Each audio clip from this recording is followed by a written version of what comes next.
Hey, with this job, they wanted metal supports for the floating shelves.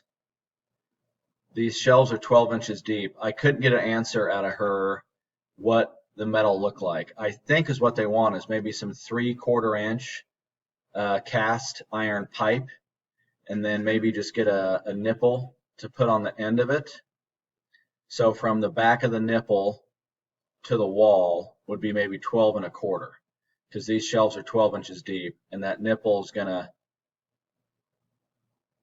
go over the edge a little bit of the front edge of the counter or the floating shelf. But we need to get these installed first.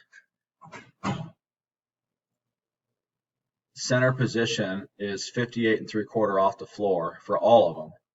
And the center of this one, I just came in a foot, so 12 inches off this wall.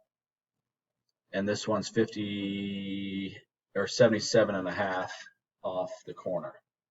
So two of those stubbed out. So from behind the nipple to the wall is 12 inches, 3/4 inch iron pipe. I think that's what they want, but of course, check with her. And then we have a bunch of floating shelves on this wall here. So this floating shelf is 15 wide, and then we just come in 2 inches.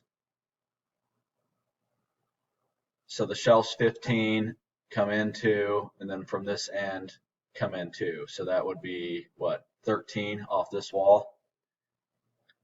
This guy here, if you want to make some notes, from the right, 75 3/8 plus 2.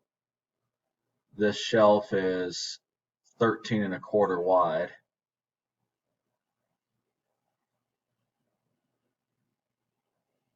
And then the position of that one. So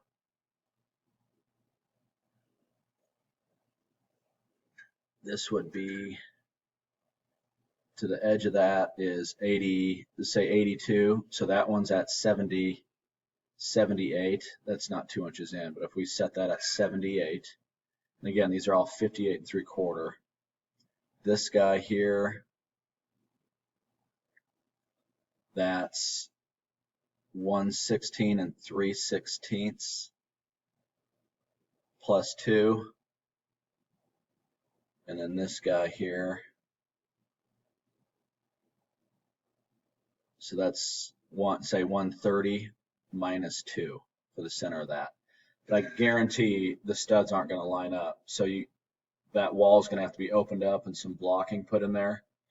And then just drill a 3/4 hole and then run that pipe into it to support all these shelves.